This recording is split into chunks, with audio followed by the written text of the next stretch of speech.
Hey everybody, it is Tracy Di Bartolo, Thermomix consultant here with, I'm hoping, a really quick one because my son has just dropped off my 2-year-old granddaughter. So she's here with me down there and you may or may not hear her during the few minutes that I'm going to be on. So what I've decided to do this morning is just some buttermilk scones. And the reason for scones is because I've been having a discussion with some of my customers over the last couple of months really. Some people tell me, Nanny, yeah, some people tell me, hang on sweetheart, come here, say hello to everybody. Some people tell me that they have never been able to make scones and just have given up trying. Other people are quite the opposite. They say, hi everybody. Okay, there we go. Hi everybody, hi. And that's it. I better not have it too much on the camera. I'll get in trouble from their mum and dad. All right, so, and other people just say, scones, that's easy. I would never bother getting out the Thermomix for it. So I thought, I'm going to do it. Mainly because I had some buttermilk left over, which I bought to make some cupcakes for a birthday. Didn't end up doing the cupcakes, so it was about to expire. Better use it, that's what I thought. Even if you haven't bought buttermilk, you can easily make your own buttermilk in the butter making process. So if you've got cream that's just about to expire, don't throw it away. Grab your recipe that's on your basic cookbook or on Cookie Dough. Make yourself some butter, which you can then freeze. I'll freeze them in little, small containers like that to pull out whenever I need it. And you get buttermilk as a byproduct. So that's pretty cool. Anywho, so quick, so as to get back to my granddaughter. The recipe is called Buttermilk Scones, and the first few things is just telling you to put on your oven and to line a baking tray, etc. I just use the mixed shop baking trays because that way I'm not using baking paper all the time and they don't stick at all, so they're fantastic. The ingredients are 440 of self-raising flour, 2 tablespoons of caster sugar, which I actually pre-milled my caster sugar, a big batch of it, about 200 grams, in the Thermomix first. Tip that out, put it into a container, and then I just continue with my recipe. So always think about things like that so that you're not having to clean your bowl any more than necessary.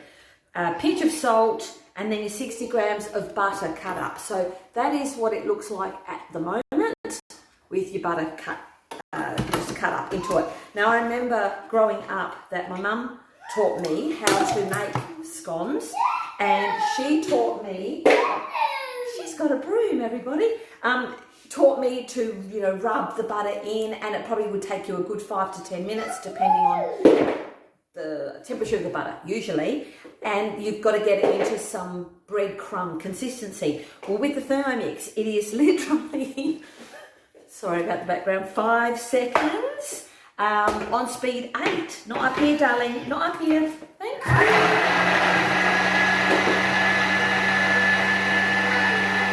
Hi darling, hi.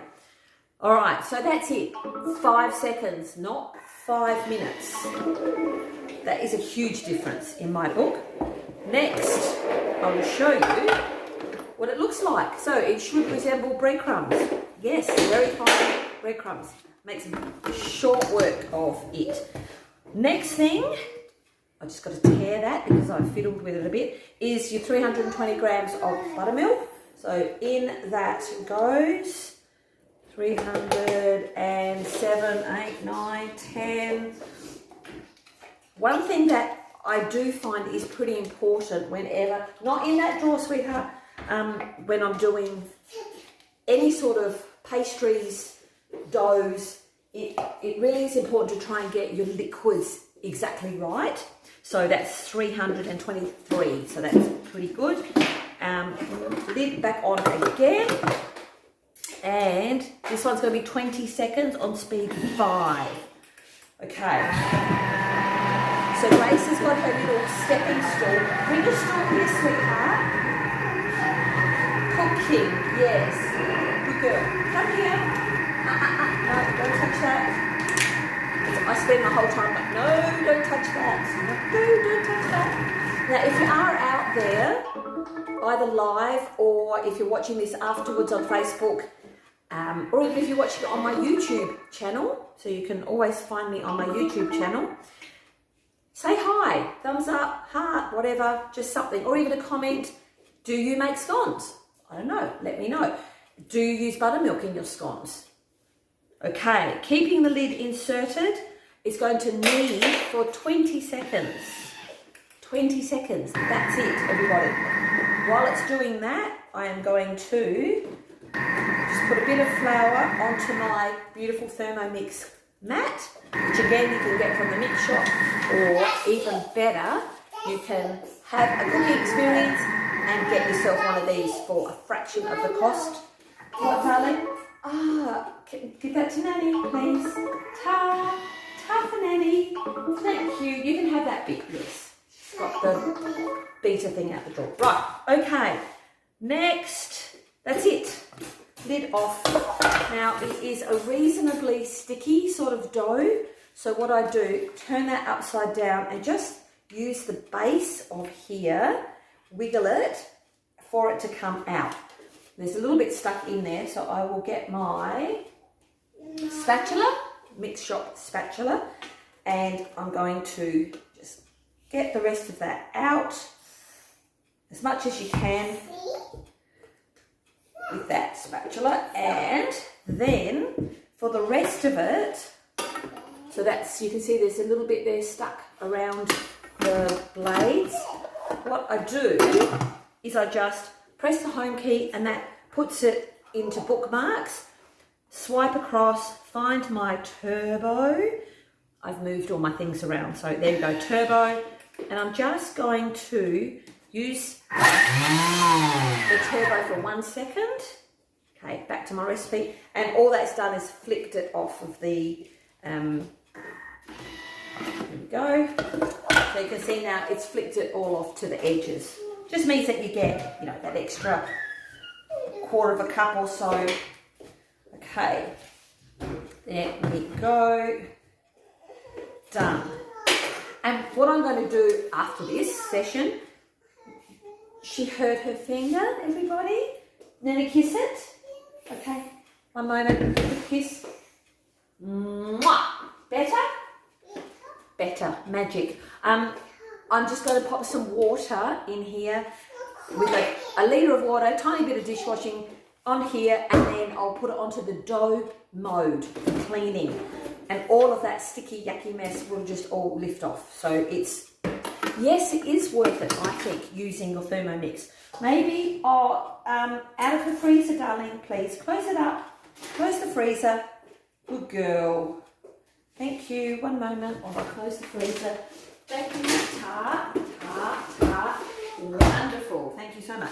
All right, so with our little bit of sticky dough here, I'm just going to very lightly, hopefully you can, if I move that out of the way a bit, move this across, and you can probably see it.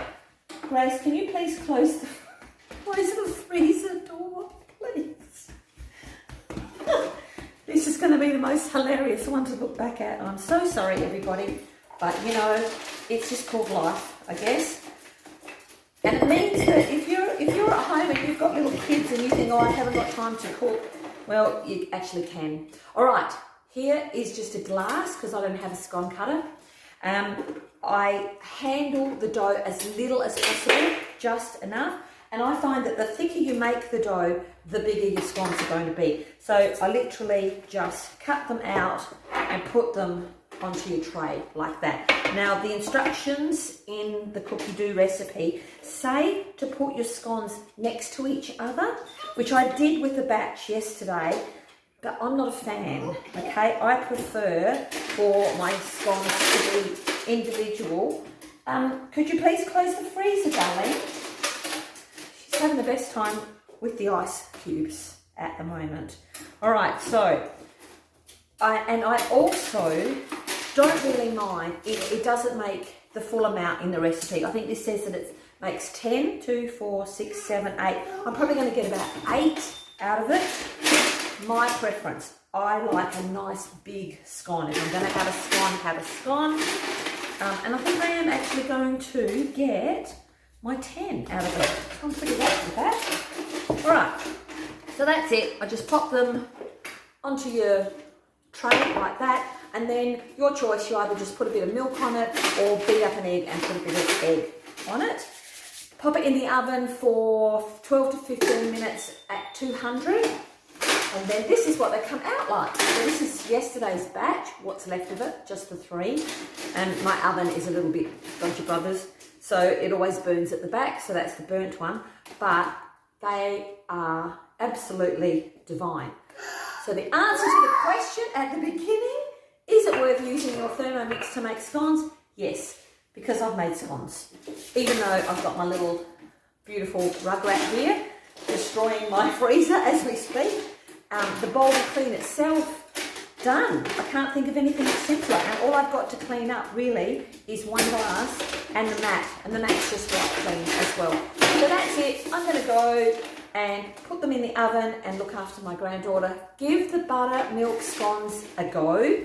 They come from the recipe collection called Everyday Cooking for Thermomix Families. This book has been around forever, and it really is everyday cooking. You could really meal plan for about 2 months just using this book if you wanted to. So have a look, search your collections and look for this collection. You'll search for buttermilk scones and you'll scroll down to the bottom and you'll see that this is the collection it's in, and then from there you can jump to the collection and see what else is in there. Happy thermomixing, everybody. Hopefully this has been a little bit informative and inspired you to also try and make... I've got to close the freezer. Hang on. Yes, darling, yes. Inspired you to do scones in your Thermomix. They are super, super simple and pretty much fail-proof. And if you don't have... She's got things out of the freezer. Pretty much... you can't go wrong. And if you don't have buttermilk, you can either make your own or just use normal milk. I think, not sure how they'll turn out. Give it a try. All right, bye. See ya.